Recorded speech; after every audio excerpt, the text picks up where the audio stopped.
Bismillahir Rahmanir Rahim. Assalamu alaikum. You're watching Humsab TV and I am Muneeb Hamid with the English news. Former Prime Minister Nawaz Sharif disqualified as PMLN Nawaz heads under Article 62 and 63 Supreme Court. An individual disqualified under Article 62 and 63 of the Constitution cannot serve as head of a political party. A three-judge Supreme Court bench headed by Justice of Pakistan Mia Saqib Nisar ruled on Wednesday, sending another seismic wave rippling through Pakistan's electoral system. The order says is also prohibited from exercising any of the powers provided in Article 63A of the Constitution as party head or any other power in that capacity under any law, rule, regulation, statute, instrument or document of any political party. Such bar and prohibition shall commence from the date of disqualification and continue till such time that the lack of qualification and disqualification of such person continues in terms of provisions of Article 62 and 63 of the Constitution, says the order. As a result, the order goes on, all steps taken, orders passed, directions given and documents issued by Nawaz Sharif as party head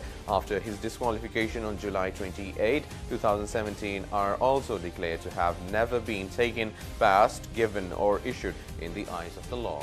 NAB arrests former head of the Lahore Development Authority Ahad Khan Cheema on Wednesday. NAB arrested former head of the Lahore Development Authority Ahad Khan Cheema on Wednesday to question him about his alleged involvement in Lahore's Ashiana-e-Iqbal Housing Society scam, causing quite a stir in the Punjab Chief Minister's camp. Mr. Cheema, who currently has two power companies in the Punjab, was arrested from his Gulberg office after he failed to comply with the NAB summons. His arrest comes on the heels of Chief Minister Shehbaz Sharif's and Secretary to the Prime Minister Fawad Hassan Fawad's appearance before NAB. Mr. Fawad is considered to be close to former Prime Minister Nawaz Sharif. Accountability Court reserves a judgment on supplementary reference filed against Sharif family. Accountability Court on Thursday reserved judgment on the two supplementary references filed by the NAB against the Sharif family. Former Prime Minister Nawaz Sharif, daughter Mariam Nawaz and son-in-law Captain Retired Sabtar was summoned for hearing of the references about flagship investment, Al Azizia Steel Mill and Hill Metal Establishment. Defense Counsel Aisha Hamid argued that NAB can only file supplementary references when new assets are found, asking whether any new asset had surfaced. Hamid said that NAB obtained some documents from open sources but did not actually produce any documents through investigation. She added that neither any new statement nor assets had surfaced in the supplementary references. Hamid further argued that if the court accepts the supplementary references, then the 6-month deadline should be extended and the Supreme Court should be requested to grant more time for hearing the references. NAB's prosecutor argued that no extra time would be consumed as the Bureau would produce 3 prosecution witnesses in the next hearing and 17 more in the hearings after that. Awami Muslim League President Sheikh Rashid Ahmed moves NAB against Prime Minister Shahid Khaqan Abbasi. Awami Muslim League President Sheikh Rashid Ahmed filed on Wednesday a complaint with National Accountability Bureau against Prime Minister Shahid Khaqan Abbasi regarding the alleged Rs 220 billion irregularities in the award of liquefied natural gas contract in 2013. According to the complaint, Mr. Abbasi awarded the contract when he was Minister for Petroleum and Natural Gases. Sheikh Rashid Ahmed submitted the complaint to the NAB chairman against the award of LNG contract, the Bureau spokesman said. The NAB chief assured Sheikh Rashid his complaint would be looked into in the light of relevant rules, regulations and laws. Sheikh Rashid had filed a petition in the Supreme Court for opening the LNG case, but the Apex Court asked him to approach the appropriate forum. Sheikh Rashid had already submitted the LNG reference against Prime Minister Abbasi before the Election Commission of Pakistan, seeking his disqualification from office. Pakistan Tehreek-e-Insaf spokesperson Fawad Chaudhry said that the ones who benefited from dictatorship were now preaching democracy. While addressing the media in Islamabad, the PTI leader said that Mariam Nawaz's father, former Prime Minister Nawaz Sharif, talked about all the conspiracies in the world, but conveniently excluded that one involved accumulation of Rs 3 billion. Nawaz's younger son Hassan Nawaz claimed in an interview that he was just a student but could buy a house worth millions of pounds. The PTI leader further alleged that Prime Minister Shahid Khaqan Abbasi was merely a puppet PM while Fawad Hassan Fawad is the one calling all the shots. He also alleged that a group of 5, including Federal Minister Saad Rafiq and Punjab government official Ahad Cheema, were Chief Minister Shehbaz Sharif's frontmen. Fawad Chaudhry also lashed out at Railways Minister Saad Rafiq, stating that the whole country knew that the Paragon Housing Society belonged to him. Earlier, the PTI spokesperson had claimed that the PMLN was destined for the same fate as the Muttahida Qawmi Movement MQM Pakistan. Canada does not back Sikh separatist, Justin Trudeau assures India. Canadian Prime Minister Justin Trudeau on Wednesday sought to dispel perceptions his administration is too close to Sikh separatists, officials said, a controversy that has overshadowed his trip to India. Trudeau's visit has been dodged by claims that he has been snubbed by Prime Minister Narendra Modi, who has been notably absent since his Canadian counterpart touched down in India on Saturday evening. Indian and Canadian media said Modi has sidestepped Trudeau over his administration's perceived support for Sikh separatists who want an independent state of Khalistan carved out of Punjab. Canada is home to roughly 500,000 Sikhs, and Trudeau's administration has been accused of being too cozy with those who appear to back the Sikh groups calling for independence. Trudeau's particularly riled New Delhi last year when he attended a parade in Canada at which Sikh militants were feted as heroes. Turkey warns pro-Damascus Assad forces over helping Kurds.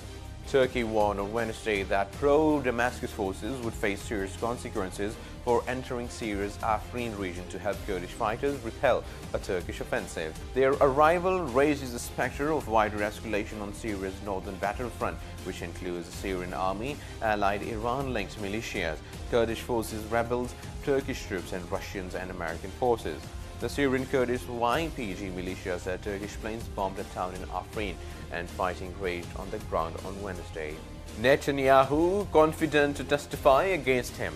One of Israeli Prime Minister Benjamin Netanyahu's closest confidants has agreed to testify against him in a graft probe, Israeli media reported on Wednesday, in a fresh threat to his long tenure. 2 new corruption investigations announced this week, hot on the heels of police recommendation that Netanyahu face charges in 2 other cases, have fueled growing speculation he could be forced to step down or call an early election. Shlomo Felber, a Netanyahu ally for more than 20 years and former Director General of the Communications Ministry, is expected to agree to turn state witnesses in exchange for avoiding jail, according to reports across the Israeli press. Police did not confirm any detail. Mike Pence and North Korean officials had planned to meet secretly during the 2018 Winter Olympic Games. Mike Pence and North Korean official had planned to meet secretly during the 2018 Winter Olympic Games, but Pyongyang scrapped the talks after U.S. Vice President denounced abuses from the murderous regime, U.S. officials said. Pence did not interact with the North Koreans, even though he was seated in the same box as them at the opening ceremony of the Games on February 9, nor did he shake hands with the North ceremonial head of state, Kim Jong-nam, during an earlier leader's reception. The North Koreans, who had sent Kim Jong-nam and leader Kim Jong-un's sister Kim Jo-young to the Games, backed out of the planned meeting after Pence announced Washington would soon unveil its toughest and most aggressive sanctions against Pyongyang. China to investigate suspected violation of United Nations sanctions on North Korea. China says it is highly concerned about a reported ship-to-ship transfer on the high seas that could violate the sanctions imposed on North Korea by the United Nations. Foreign Ministry spokesman Zheng Shuang said on Thursday that Beijing is investigating the incident reported by Japan earlier this week. Zheng said China would seriously deal with any Chinese individuals or enterprises found to be involved. Suicide bomber attacks United States Embassy in Montenegro. An unknown attacker threw an explosive device, probably a hand grenade, at the U.S. Embassy in the Montenegrin capital of Podgorica before killing himself with another bomb, local police confirmed on Thursday. The blast broke out 30 minutes after midnight in the early morning local time, immediately before the suicide. The person threw an explosive device into the compound of the embassy from an intersection near the sports center in Podgorica. The Montenegrin government quoted the police on its Twitter account. It added that the explosive device was most likely a hand grenade. Police investigation and identification of the assailants are underway. Russian opposition leader Navalny briefly held ahead of March election.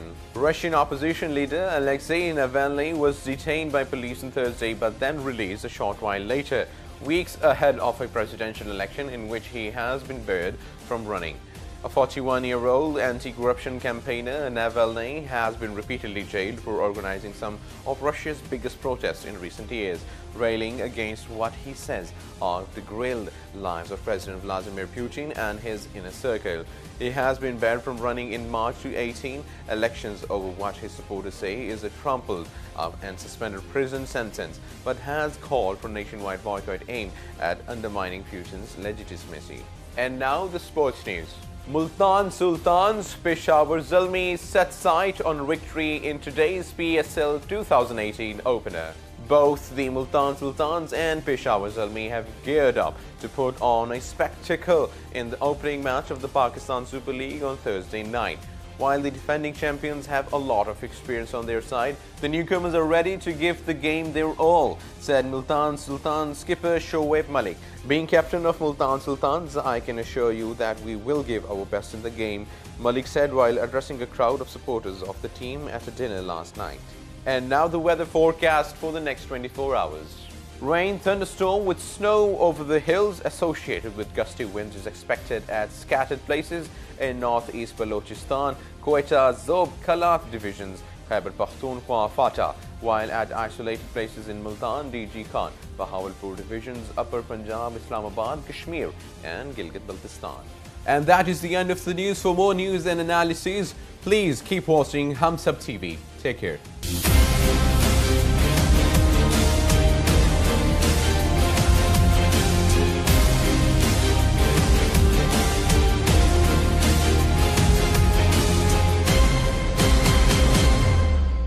Please subscribe to Humsab TV and hit the notification icon on the screen to get the latest updates of our channel. Thank you for watching Humsab TV.